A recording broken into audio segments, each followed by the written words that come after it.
Good morning, friends. How are we today? We're good? And good morning to our friends in Rehope, Ghana. Let's go. Friends in Ghana, I'm going to try to keep my accent in check today, but yeah, it's pretty crazy. Today is a special Sunday. It's Alpha Sunday, and it's a chance to get excited and share about what God has been doing in this church and through this church, through Alpha. And it's my prayer for us that we are excited and inspired to take another step forward as a church and as the individuals that comprise this church as we go about bringing the good news of Jesus to the people that we share our lives with. But before I get into that, I would love to bless you. We see in the Bible that blessings are powerful. So I bless you in the name of Jesus to know Jesus even more wonderfully today. May God bless you and keep you. May he look favorably upon you. May he show you his grace and give you his peace. In the name of Jesus, may it be good times. So, friends, here is something that I came across on Instagram a couple of weeks ago, and I'm kind of obsessed with it. So it's these two axes, and the vertical one represents how opinionated someone is. Like some people we know are more opinionated than others, and some people don't hold strong opinions. That's all good. Wherever you might fall on that axis, all good. The horizontal axis represents how decisive somebody is. We know that there are people in the world who find it really easy to make quick decisions that they can stand by, and we know that there are people who are slower and make more careful decisions, or maybe just don't like making decisions at all. And these axes work together to make up four quadrants. If someone is up in the top right, they are opinionated and decisive. They are directors. They know what they want. They know they've decided how they're going to go out and get it, and they're about it. They know what they believe. They know what they're going to do about it, and that's good. Generally, those people will hold, pretty strong opinions, and that's good. I like opinionated people. I am one. In the bottom right-hand section, though, there are people who are still decisive, but they're unopinionated. And those people are rivers. And rivers are good people to be around. They're like good dudes, easy going. Like they still get things done, and they're just kind of happy to get on board with whatever everybody is doing and go with the flow. Rivers are good people to be around. We like that. In the bottom left-hand section are people who don't hold strong opinions and struggle to make a decision. And these people are the clouds. We need people to be clouds. If you're thinking about your group chats, you'll know that there are people in there who are directors. You know there are people who are in there who are rivers. There are people in there who are clouds who never reply in the group chat. But, they're good. They're good to be around. If everybody was as bossy as a director, it would be a whole fun time. And in the top left section, there are people who are opinionated but are indecisive. And these are people who know what they want, or at least hold opinions, but they find it harder to just make the final decision on it. And I call those the breaks. And that's something that kind of sounds quite negative, but we all need the breaks sometimes. Do you know what I mean? People who are there to make slow, considered, careful decisions to make sure we're making the right decisions and not just heading off into the horizon, whichever way the wind blows them. Good times. Directors can make quick decisions. Rivers can get on board with a quick decision. Clouds are probably not going to make a quick decision. Breaks are probably not going to make a quick decision. Sometimes breaks squeak, and that is annoying, but we need it all. Every group chat needs it all. We need these people. And I really like this little framework for understanding how people make decisions. And I'm thinking that as I'm talking about it, you might have already thought, that's where I fit on these two axes. But for me, I kind of feel like I'm, depending on the circumstances, I can maybe slot into a couple of those places. Like, there are things that I really, really, really am opinionated about, and I can be sure that I'm right about those things, and I can make quick decisions on those. But there are other things that I just could not care less about. And when it comes to, for example, the dishes, I am very opinionated about how the dishes get done, what things should be hand washed, what things can go in the dishwasher, what order things are hand washed so that the water stays cleanest the longest. When it comes to the dishes, I am a dishes director for sure. But when, as she does, when she is, like Jamie is the one in our house who does all the meal planning, and when she's doing that, she will often say to me, is there anything that you want to have for dinner this week? And I could not care less. I'm a river. I'm a meal planning river. I'm happy to eat whatever is in the fridge. I don't mind at all, but I just have no opinions on it. Recently, she has changed her question to, do you care what I get for us? In which case the answer is no, 0% care. And I'm a river on the meal planning. And like, that's the thing that changes with me, whether I'm opinionated or not on certain things. Maybe that changes with you. Maybe there are things that you care about and things that you don't. But maybe how you make a decision is the thing that changes. Maybe you have a job where you have to make decisions all day.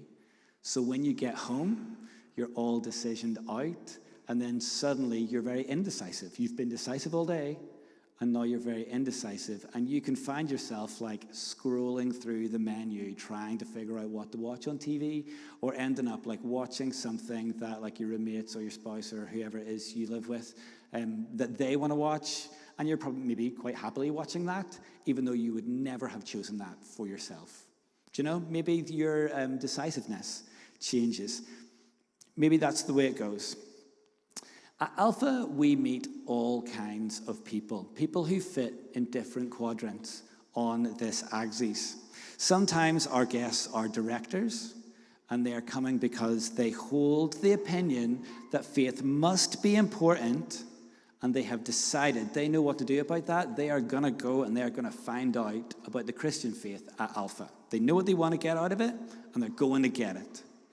And from directors at Alpha, we could expect them to share their opinions quite freely, maybe for their opinions to be quite strong. We might see some resistance to some of the content at Alpha if they have strong opinion to the contrary of what we're talking about. But we can also see a determination to find out. And I think that's so good. Directors bring a lot of energy and excitement and drive to an Alpha course. Directors are great people for Alpha. But sometimes our guests are rivers, do you know? And rivers, maybe they haven't formed an opinion about Jesus yet. They're not sure what they think about him, but they have that classic Alpha curiosity to find out, and they've made a decision that they're going to go, and they are going to find out. Rivers are probably going to be able to hear people's opinions more readily. They're probably going to be able to accept opinions that they don't share more readily than a director. But having a spot, having a place to take action and to form or reform opinions make Alpha a great place for rivers, and rivers are great people to have at your Alpha course. Sometimes our guests are clouds, and they might not even be sure how or why they have ended up at Alpha. They might be more inclined to listen during the group times than speak, maybe. They might not immediately latch on and form an opinion about some of the things that we hear in the videos or from the group chat or whatever. And they might not immediately be able to articulate what they think, but they will be beautiful for the overall harmony of the group, which is great. They'll also find it really easy to hear other people's perspectives. Clouds are really helpful people to have at an Alpha course. And sometimes our guests are the breaks. And breaks are more likely, like the directors, to share a different opinion with the group, which is great for Alpha. They'll most likely, even if they haven't made their mind up what they think about the Christian faith yet, they'll most likely be very dedicated to the course because they want to make sure that they're gathering all the data as they make a slow, careful, considered decision. Breaks are great people, amazing people to have an Alpha course. And I'm hoping from this that you can see that Alpha is a great place for every type of person. This is such a wonderful resource. It just works. It's so good. Alpha is so helpful for every kind of person. And not only that, every kind of person is helpful for Alpha. Every type of person enriches the course and brings something beautiful to, like, the meal times and watching the videos and discussing them after, like all of that, good times. So good. Every kind of person will include the people who are here or watching from Ghana who are starting out or maybe like continuing to explore who Jesus is, explore what the Christian faith is all about. And if that's you, maybe you're thinking that you would be someone who would be invited to an Alpha course. Well, here's that moment. You are invited to Alpha. We would love to have you at Alpha, but here's the thing. You are also in the most wonderful position to invite people. Consider like saying to one of your friends, I've been going to church for a little while just to see what it's about. And they have this short course called Alpha, and I'm thinking about going to it. Would you want to go with me? The fact that you keep looking into what the Christian faith is about shows that you have a value for finding out what it is about and to see if Christianity could be helpful for you. That's good. And the fact that you're exploring too gives you a relatability factor with your friends or your family that those of us who have been following Jesus for a long time just don't have anymore. Like, that brings more trust with your friends. We can explore this together. It feels less likely to be like an invitation from an old brainwashy Christian. And you've got this relatability and trust factor that means you are like a really great person to be inviting someone to Alpha. And going to do something for the first time by yourself can always feel a little bit daunting. Walking into the room for the first time with one of your friends with you, a wingman or a wingwoman, always easier. Consider yourself invited to Alpha if you fall into that camp, and consider yourself in a great position to invite others to come to Alpha with you. But every type of person also does include the people who are here or watching in Ghana who have been following Jesus for a long time. And we are the ones who can really be thinking, who could I invite to Alpha?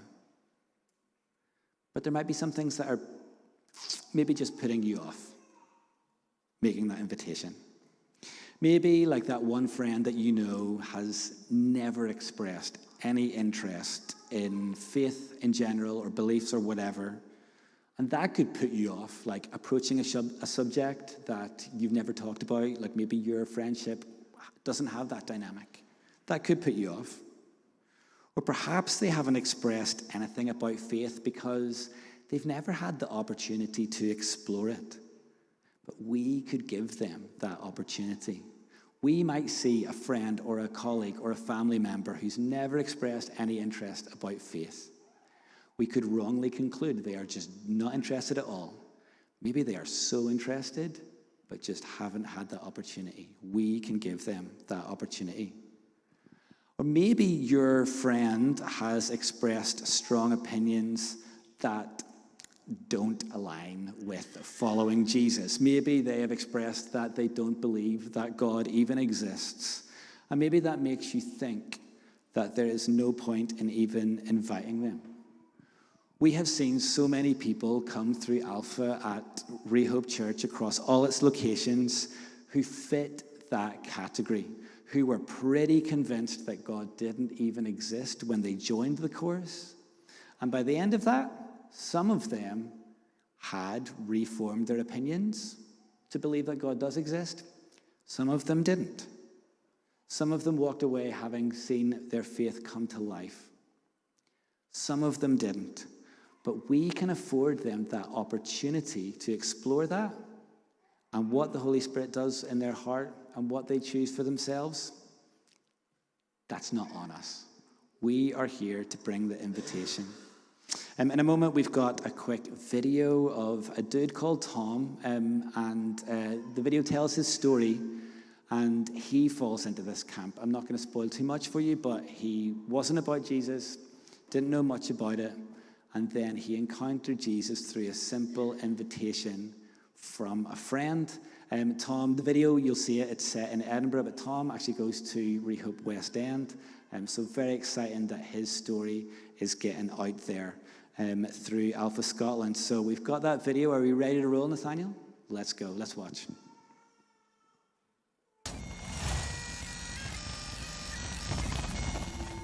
I had nothing to do on Friday afternoons, and my mum thought, well, why don't we send Tom to piano lessons? I really enjoyed it, and I think that really just kind of skyrocketed the hours I wanted to spend at it. My own self-worth was so deeply integrated in my own achievements, the awards I had achieved, and performances that had gone well, particularly as a musician. What I noticed was that I found absolutely no joy in just living life day to day because I was always hoping on something going well in the future. So one of my very close friends noticed that I was just suffering constantly. I mean, not just him, everybody around me who was friends with me was noticing my suffering.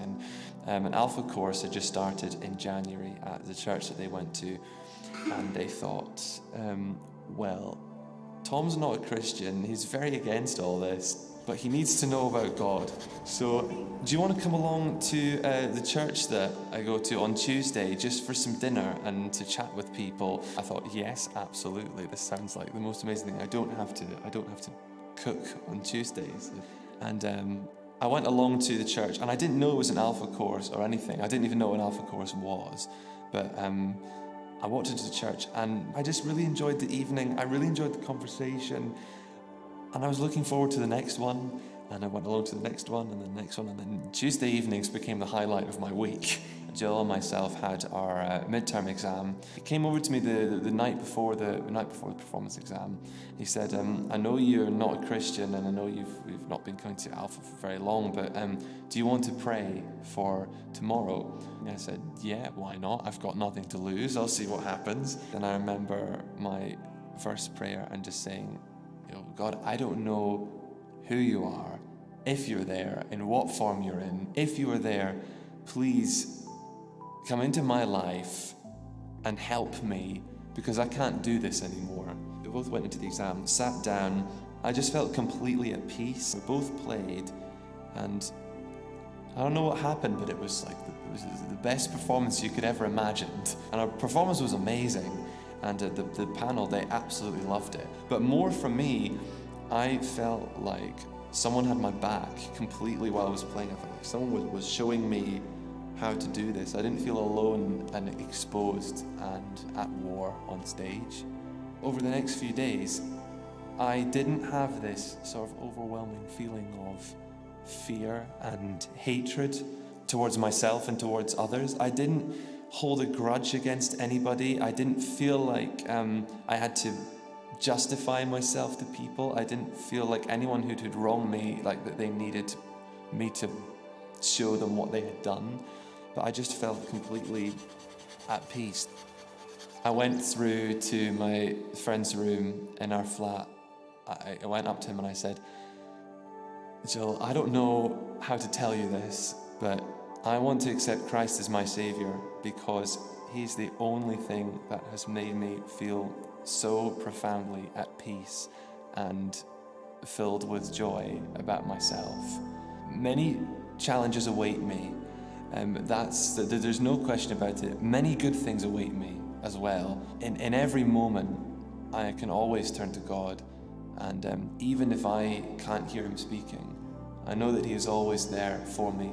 I have now the ultimate guidebook into dealing with these problems and to overcoming them in a way which is positive, and a way which is helpful, and in a way which will ensure that my life will continue to be better.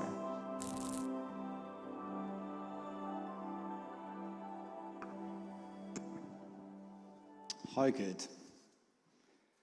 The thing that stands out in that video to me the most is that Tom experienced help. Do you know, and that started off with practical help for his performance, but through that, he received help with the bigger things that he was facing in life. Do you know, his words were, "I was just suffering constantly." And maybe some people would see his talent and see his achievements and his accolades and awards that he talked about and think, this guy's a musician, this is how he will see himself, he's so successful, he's got everything that he's been working for, he's got it going on. But his friends saw his suffering, key thing, then they acted. They did something about it. And Tom's hopes were on something going well in the future. Hope is good, but he was putting his hope in achieving something and it going well. And achievements aren't guaranteed, and that brings instability and doubt and the suffering that Tom talked about. So is hope a trick? No, absolutely not. There was and there is hope for Tom and hope for his future. And the pathway to that hope and that help was made straight by a simple invitation.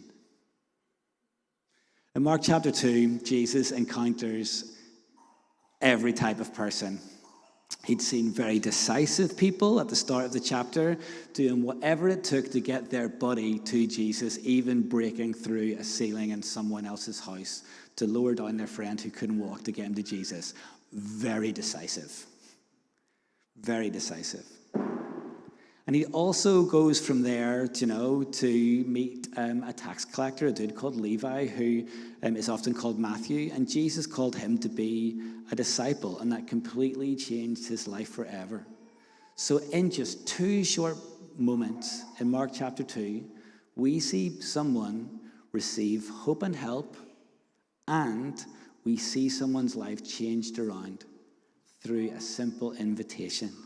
So Matthew goes and he follows Jesus, and his first move was to invite every kind of person to Alpha. And obviously they didn't call it that, but it was a community of people meeting around for the first time, around a table to have a meal together, and then a chance to learn from and about Jesus. And they didn't call it Alpha, but it sounds pretty alpha-y to me. So we can read what happens in that short section in Mark chapter 2. The words are going to be up on the screen. It says, "Then Jesus went out to the lakeshore again and taught the crowds that were coming to him. And as he walked along, he saw Levi, son of Alphaeus, sitting at his tax collector's booth. 'Follow me and be my disciple,' Jesus said to him. So Levi got up and followed him. Later, Levi invited Jesus and his disciples to his home as dinner guests, along with many tax collectors and other disreputable sinners. There was every kind of person among Jesus' followers. But when the teachers of religious laws, who were Pharisees, saw him eating with the tax collectors and other sinners, they asked his disciples, 'Why does he eat with such scum?' When Jesus heard this, he told them, 'Healthy people don't need a doctor, sick people do. I have come to call not those who think they are righteous, but those who know they are sinners.'" Now look, there's very strong language in there. Labeling another human as scum is pretty disgusting, but look how Jesus stands up for them. To borrow Tom's words, Jesus has their backs. He said that healthy people don't need a doctor, sick people need a doctor. But if I were to paraphrase this and kind of like bring it in through Tom's story and the kind of thing that we've been talking about, I would maybe say that sorted people don't need help. Suffering people do.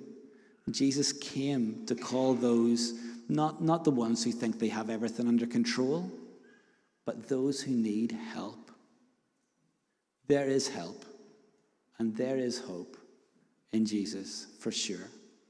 What would Tom's life be like if his friends hadn't offered him help? What kind of friends would they be if they withheld that help? Last week, Brian talked about how sometimes fear can stand in our way of doing simple, good things and offering the help that Jesus brings.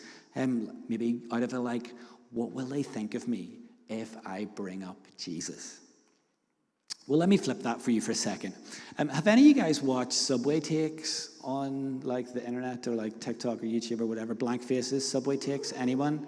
Some people have watched Subway takes. Okay, so for those of you who haven't, it's some short form videos where opinionated New Yorkers, who are 10 out of 10 people, in my opinion, give their hot takes to this one dude on the subway.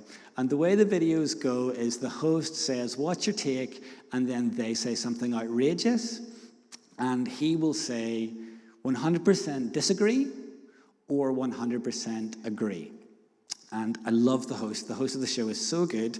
And he would be 100% disagree. And then it's best, actually, when he disagrees, because then the person giving the take gets to go on to explain themselves and try and convince him. And to the dude's credit, he often has an open mind and can hear part of it. And a lot of the time, he changes his point of view. I saw one recently where this comedian, Jordan Jensen's take was, "I don't think people are actually religious." And the show's host is Muslim, and he quite often talks about his faith in the videos. So there was a pretty predictable and pretty strong 100% disagree from him. But Jensen went on to make her point and say that she didn't think that people really believed because they didn't do enough. If they really believed, they would do more. And if you want to look up the video, you can. Fair warning, she uses many poopy-mouth words because she's an opinionated New Yorker. But just so you know, this is the thing up on the screen, though, that she said that got me. She said, "I quit eating sugar. I've told every single one of my friends about it to try and help them get off sugar. If I thought they were going to burn in hell, I would be shaking them awake in the middle of the night, accept Jesus into your life, please." And I was like, yo.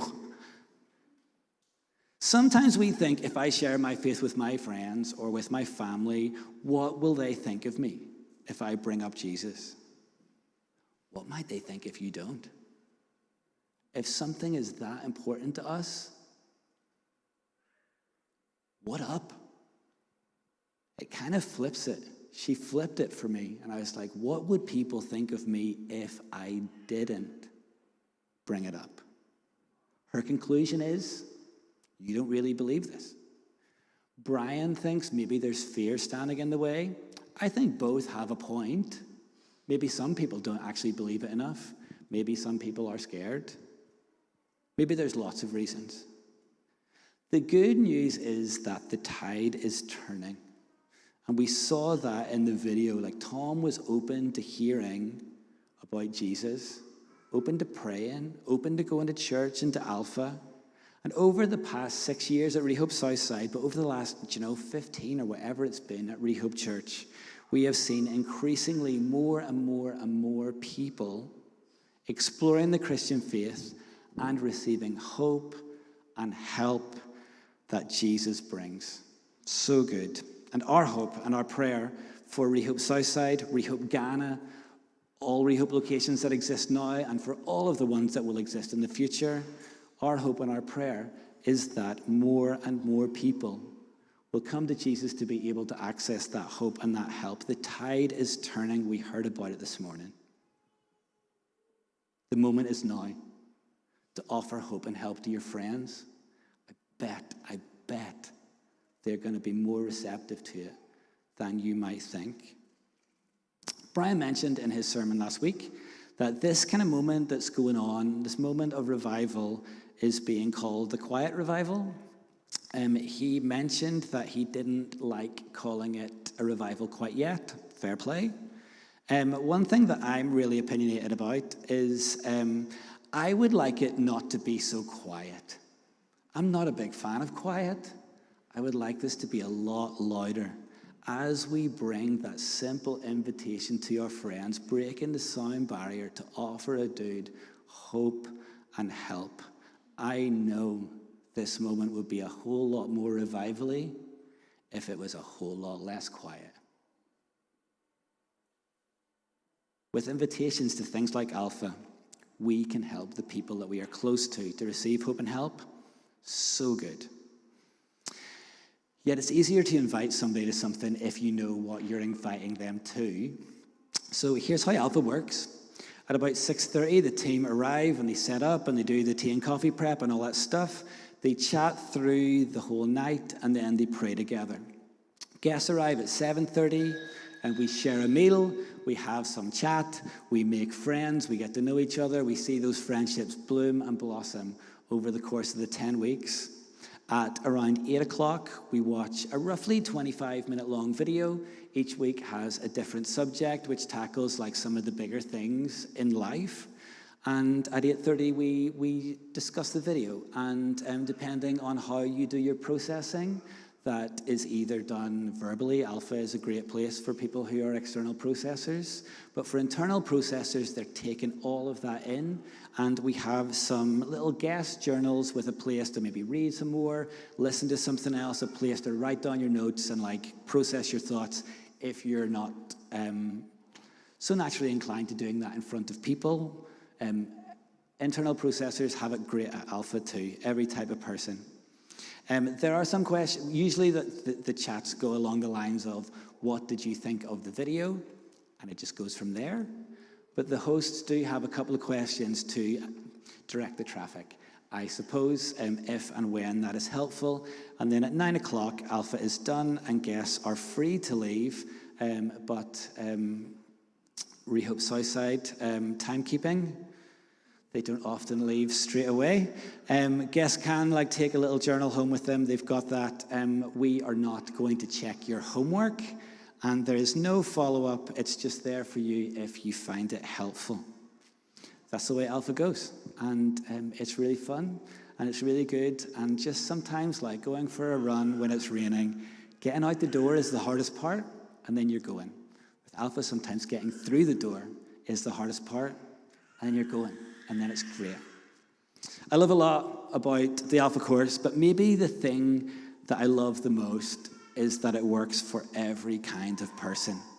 Week 1, we see every kind of person arrive on their own or maybe with someone else, but only a few weeks in, we see how the group is meshing together, friendships being formed as people who thought they were on a solo quest. Turn out they have a few more dudes to have their backs as they go along. I love that, and I love that it brings help, and I love that it brings hope for every kind of person. So the opportunity is there for you, or for the people you share your life with, to receive that hope and that help. How good. And the Alpha course has been running here at Rehope Southside for the last 10 weeks. I had it in my head that there was one more week to go, and there's not. And maybe it's just that I just want Alpha to last forever, and it was wishful thinking. But good news, if you're like, oh no, Alpha just finished, we have a new course starting in January. Registrations for that are already open on our website, rehope.co.uk/alpha. You can get yourself registered and ready to go on that one. We haven't told anybody about it yet, and we already have 2 sign-ups across our Rehope locations, so it's a very poorly kept secret, and we love it that way. I know it starts in January, and I know you're going to think, oh, I'll sign up for that closer to the time. Just get it done. Just get it done. Be decisive. Be a director. Be like, I'm going to find out about that, Jesus, and I'm going to sign up for that thing. And just do it. It's going to be so good. And if you might be keen to be part of our Alpha team for the course that is starting in January, I would love to hear from you about that. Cool. I've got a little challenge for you this morning. It's to pray and invite. And I want you to think, who are up to 5 people in your life who you could invite to Alpha? In your chairs, for those of you here at Rehope Southside, you've got these little cards. I should say big cards. These were supposed to be business card size, but oops. But at least you've got plenty of space to write people's names. I want you to write down those people's names. Maybe just like slot this into your Bible so that you get it every day. Write down their names, and you can see the little tick boxes to say, I've prayed for them, and then I've invited them. There is space for up to 5 people. If you've got 5 people, dream. If you don't have 5 people, whatever, it's cool. If you've got more than 5 people, we have extras of these. Take them. We would love you to invite the people who are important in your life to Alpha. And for those of you in Ghana who don't have the little cards, writing the names down somewhere that you're going to see regularly so that you can see their name and pray for them is going to be a really, really, really great move. Now, we know that we can write down people's names, but if we don't pray, dun, dun, dun. If we don't invite, dun, dun, dun. The thing that I love about Tom's story is that his friends saw that he needed hope and help, and they acted. And his life was changed for the better forever. You can be that dude. You can bring hope and help to the people in your life. And it is more simple than you think.